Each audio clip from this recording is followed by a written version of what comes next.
Tuppurainen. Nenonen odottelisi syöttöä, se tulee vasta nyt. Nenonen rystyltä ja Sami Rajaniemen räpylään. Sami Rajaniemi katselee siinä vähän Nenosta, joka antaa hymyn siihen perään. Entiset joukkuetoverit. Laatikainen tarjoilee keskustaan aika paljon. On jäänyt tyhjää tilaa. Hotakainen nokikkain Rajaniemen kanssa. Kiekko karkaa harhautuksessa. Siitä huolimatta oli paikka pistää kiekko maaliin rystyltä. Ja nyt oli aika epäonnistunut viimeistelyyritys Jypin nelosketjun sentteriltä. Viivalla Aho keskelle. Mika Niemi odottaa, ei oikein tiedä, kun syöttöpaikkaa löytyy, se mitä tekee. Vehviläinen torjuu ilman mailaa. Torjuu vaivoin. Aho jatkaa edelleenkin. Nyt kannattaisi antaa kenttäpelaajien maila maalivahdille. Näin myöskin Nenonen toimii. Kärpät pyörittää. Aho siirtää, Niemelä ampuu. Ei ole vieläkään Vehviläisellä mailaa käsissä. Saman tien Jyp pääsee purkamaan. Nyt on todella hyvä paikka vierasjoukkueella siirtyä ensimmäisen erän loppuun. Pronssiottelussa johtoon. Noppa vitosta Jyp pelaa, mutta saman tien kiekko pelataankin keskustaan. Tuomas Piilman on omalla paikallaan ja vie Jypin johtoon. Laatikainen ja Kukkolainen hieman hämmentyvät.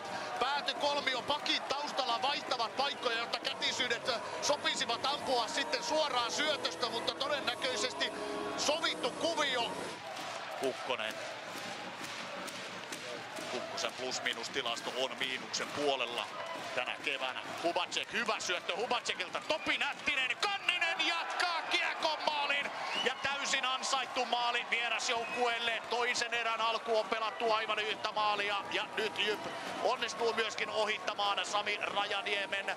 Ja näyttävän hyökkäyksen jälkeen Kanninen pistää irtokiekon kärppämaalin edustalta sisään. Ja osa yleisöstä vähän viheltelee tällä hetkellä kotijoukkueelle Oulussa. Hyvä ratkaisu Kemiläiseltä. Salmio kurvaa maalin eteen. Rajaniemen uskomattoman hieno seivi ja Salmio pääsee vieläkin jatkamaan. Todella lähellä oli jo kolmas maali Jypille.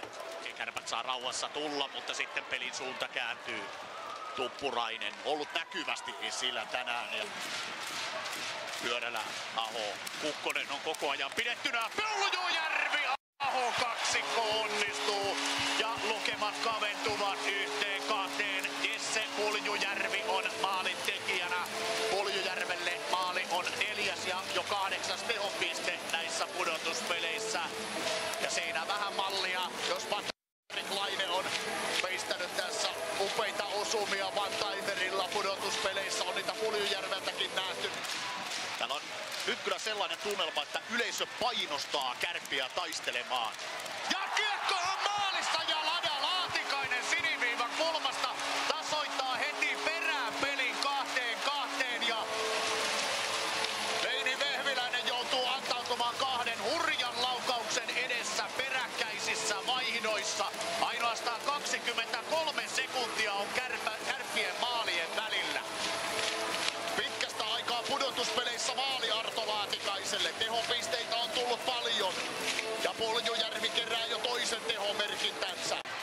Ei tule kärppäpaikkaa Aaltoselle.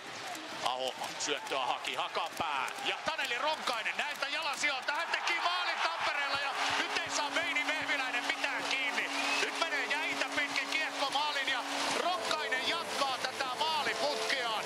4 edellisen pelin 3 maalia. Tämä menee luvalla sanoen aivan liian helposti sisään.